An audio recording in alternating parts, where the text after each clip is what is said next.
এখন আবার গ্যাস থাকে না, কি যে সমস্যা। আসসালামু আলাইকুম, সবাই ভালো আছেন আশা করি। আমিও ভালো আছি আলহামদুলিল্লাহ। আজকে আর কি করার, বাজার নিয়ে এসেছে তো ডাটা দিয়ে আলু দিয়ে রুই মাছ রান্না করব, আর লাল শাক ভাজি করব, আম দিয়ে ডাল রান্না করব, ভাত রান্না করব, আরও কিছু রান্না করার ইচ্ছা ছিল বাট পারি নেই, কারণ এই ইলেকট্রিক চুলায় রান্না করতে আমার ভালো লাগে না।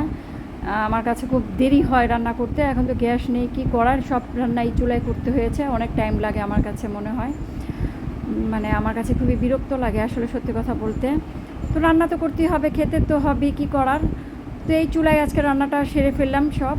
রুই মাছের বড় বড় পিস কিন্তু আমার কাছে রান্না করলে খেতে ভালো লাগে না, মনে হয় কি ভিতরে মশলা ঢুকে না, তো আমি কেটে দিই।